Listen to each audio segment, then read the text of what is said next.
brother. I am going to my home. My home. Okay, thanks. നന്മ ചെയ്യുന്നതിൽ നമുക്ക് മടുപ്പ് തോന്നാതിരിക്കട്ടെ. ഈശോ എത്രമാത്രം തെരുവിലൊക്കെ അലയുന്ന മക്കളെ സ്നേഹിക്കുന്നു. അവരുടെ ജാതിയോ മതമോ ഭാഷയോ ഒന്നും നോക്കാതെ എത്രത്തോളം സ്നേഹിക്കുന്നു എന്നുള്ളതിൻ്റെ തെളിവാണ് സുനിൽ ഷെഡ്ഡി.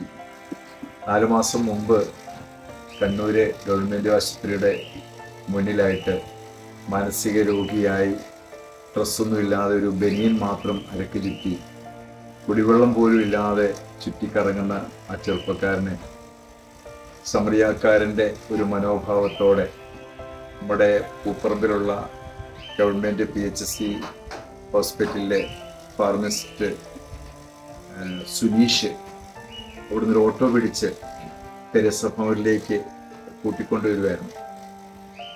ശരീരം മുഴുവൻ പൊള്ളി, കാലിൽ ചെരുപ്പൊന്നുമില്ലാതെ കാലിൻ്റെ അടിയൊക്കെ പപ്പടം പോലെ പൊന്തി മൊത്തം വ്രണമായിരുന്നു. ഒരു 2 ദിവസം കൂടി കഴിഞ്ഞിരുന്നെങ്കിൽ അത് പുഴുവരിച്ച് തെരുവിൽ തീർന്നു പോയേനെ. അമ്മാൻ പൂർണ്ണമായി സൗഖ്യം പ്രാപിച്ചു. തെരേസ ഭവനിലെ പ്രാർത്ഥനയിലൂടെ, ശുശ്രൂഷയിലൂടെ, നോയൽ ഡോക്ടറും ലില്ലി ഡോക്ടറും അരുൺ ഡോക്ടറുടെയൊക്കെ സഹായത്തോടെ സൗഖ്യം പ്രാപിച്ച് പൂനെയിലുള്ള ബന്ധുക്കളുമായി ബന്ധപ്പെടാൻ പറ്റി. അദ്ദേഹത്തിൻ്റെ ഭാര്യ ജയശ്രീ, മോള് 15 വയസ്സുള്ള ഐശ്വര്യ, അവർക്ക് ഭയങ്കര സന്തോഷമായിരുന്നു. അങ്ങനെ സ്നേഹാലയം ശുശ്രൂഷകളുടെ സഹായത്തോടെ പൂനെയിൽ സുനിൽ ഷെഡ്ഡിയെ എത്തിക്കുകയായിരുന്നു. ഒരു വളരെ ഹാപ്പിയായി, വളരെ സന്തോഷമായി. ഞങ്ങളും വളരെ ഹാപ്പിയാണ്. എന്നേക്കുമായി വഴിയിൽ അവസാനിച്ചു പോകേണ്ട ഒരാളെ രക്ഷപ്പെടുത്താൻ കഴിഞ്ഞതിൽ ദൈവത്തിന് നന്ദി പറയുകയാണ്. एक्सपीरियंस बहुत ही अच्छा था। हाँ, और ये मोमेंट जो है वो बहुत ही ऐसा रोना आ रहा। I am Oh, you're crying. Happy moment. Oh, और all staff is very very happy. okay. How's your wound? Is that okay? हाँ, It's all right. is okay। This area okay, this place is okay। All staff, all okay। You stay healthy, okay? Healthy Okay, and happy And in your life. my health is 5 kg weight। Raised. My life. Okay, all the best for your life. Okay, okay.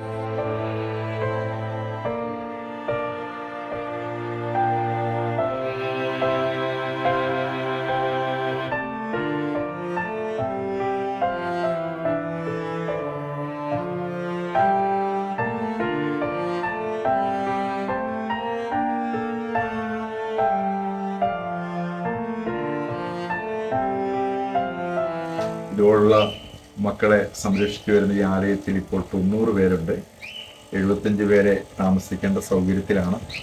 പുതിയ കെട്ടിടം പണി നമ്മൾ ജിൻഡൽ വരെ എത്തിയിരിക്കുകയാണ്. അതാവുമായിരുന്നു നമുക്കൊരു 40 പേർക്കുള്ളൊരു സൗകര്യമാകുമായിരുന്നു. അപ്പോൾ കഴിയുന്നവരൊക്കെ നിങ്ങളാൽ കഴിയാവുന്നൊരു ചെറിയ സഹായമാണെങ്കിലും ഈ സ്ഥാപനത്തെ സഹായിക്കുക, നിങ്ങളുടെ കെട്ടിടം പണിക്ക് വേണ്ടിയിട്ട്. അതുപോലെ നിങ്ങളുടെ വിലപ്പെട്ട പ്രാർത്ഥനയും ഈ ആലയം ഉയർന്ന് അനേകർക്ക് വലിയൊരു തണൽ വർഷമായി തെരേസ ഭവൻ മാറാൻ വേണ്ടി പ്രാർത്ഥിക്കുകയും ചെയ്യണം.